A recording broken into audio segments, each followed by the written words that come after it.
Hey, Spurs fans, welcome back to the Irish Hotspur, giving you a recap and a summary of our game against Luton Town, which ended 0-0. Luton Town had more shots than us, 11 with 2 on target, whereas Spurs only had 2 shots in the game, with only 1 being on target. We had 66% possession to their 34%. And it was really just a poor and boring game. I think both halves were pretty much the same.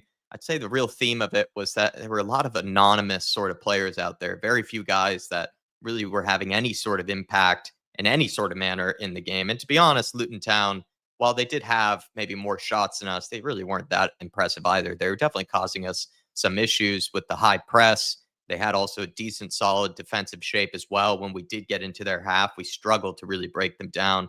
And it felt like this was a game where potentially Thomas Frank was going with an experiment of some kind, either shape wise, formation wise, and even to a degree personnel wise. I felt like Mikey Moore was supposed to be, like a second type of striker or somebody playing off of the striker, because if he was supposed to be playing as a number 10 or as your conventional orthodox kind of central midfielder, central creative midfielder, center attacking mid, so to speak, I don't feel like he was at all taking up that position. It felt like he was kind of just floating all around the pitch, and it was staying relatively high up as well, near the likes of Matisse Tell. I didn't feel like he was ever dropping that deep ever to receive the ball. And you will look at this game, it just felt like it was one where potentially we were going with a slightly, different sort of mode of playing, as well as just a different sort of shape in general. It felt like Basuma and Archie Gray, at least, were attempting and trying to play something like a double pivot where neither one of them was, responsible for, making runs forward, in a box to box type of sense. Felt like maybe Mikey Moore was kind of just being given that license just to roam around the attacking third. But he was really, really anonymous. It was actually one of the I know it's only preseason, and we'll talk about this just a little bit later, but it's really one of the kind of more boring performances I'd ever seen from Mikey Moore. And he's normally a guy that does kind of excite us with that ability of his. Johnson started brightly, but faded in the game. I felt like, again, the first 10, 15 minutes were somewhat encouraging from Spurs, but eventually it just felt like Spurs were never going to score at any point. We kept going down the right side. I felt like later on, where eventually Johnson also became kind of anonymous, despite being maybe a bit more active in the beginning of the game. We eventually started to become really anonymous in this one. A big issue, though, for me, and this is the real highlight that I would take from this game, was I just felt like the creativity in the central areas in the midfield was just barren. Absolutely just nothing there. Basuma, in my opinion, wasn't great. He had like 1 or 2 positive moments, carrying us up the pitch, and had one decent ball in behind. I remember, for the likes of, I think, Johnson, it might have been. But I felt like what was more concerning, and I understand he's young. I understand it's only preseason, so let's not maybe go too deep into it, but this is what I have to discuss and summarize. I felt like Archie Gray was actually worse than Basuma on the day. What I'm a little concerned with Archie Gray is that in this game, I thought he was very, very pedestrian in how he wanted to sort of behave as a midfielder, where he was playing everything sideways, backwards, was never trying to progress the ball, always was looking for an easy option, either backwards or sideways. That was like a 5, 10 yard pass.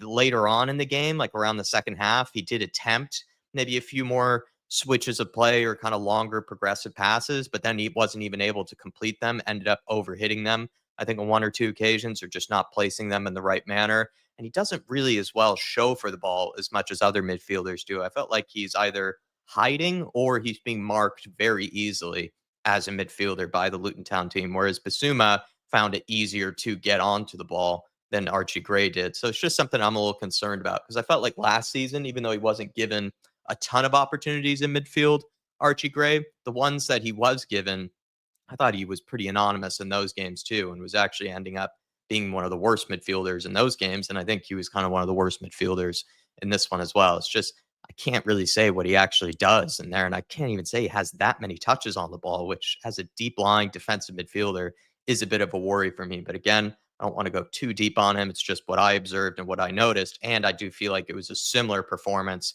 to some of his opportunities that he had last season, playing in a defensive midfield role of some kind. Mikey Moore felt, like I said, he barely touched the ball.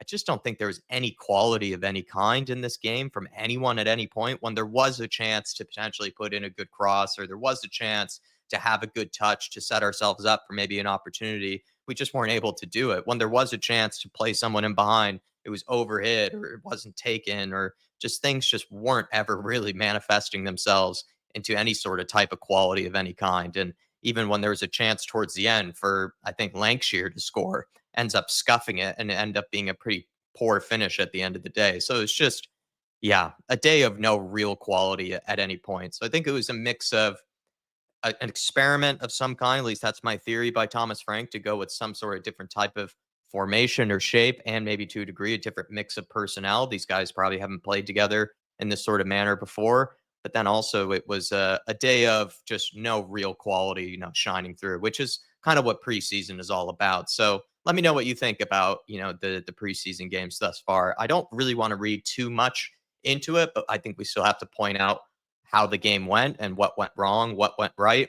This was a game where I don't really feel like anything really went right for the most part. Maybe the only thing is that we got maybe a few more glimpses of Muhammad Kudus and just his ability to ride challenges. The guy, when he gets the opportunity to receive the ball, he does a really good job of holding up the ball with his back to his defender, but then does a very good job of taking it past his man and then riding another challenge afterwards. He doesn't tend to go down easy, which is, I think, is very encouraging about Kudus, is that he can produce some moments of quality all on his own, but there really wasn't a whole lot from him. And it felt like a lot of the time in this game, we were trying to go down that right side with Jet Spence and Muhammad Kudus, but there still really wasn't a whole lot happening.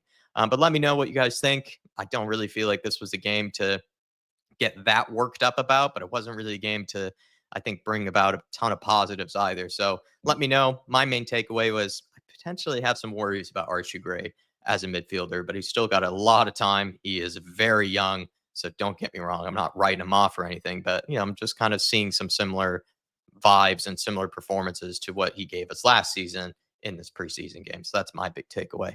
But let me know, everybody, and hope to see you guys on Monday for the fan show. Thank you for all the members for supporting this channel. And thank you guys for joining me, as well as Nick, on the watch alongs for these two preseason games. And now we're headed off to Asia for our preseason tour to get glimpses against some much better opposition. So let's see how that unfolds. We'll see you next time. Come on, you Spurs.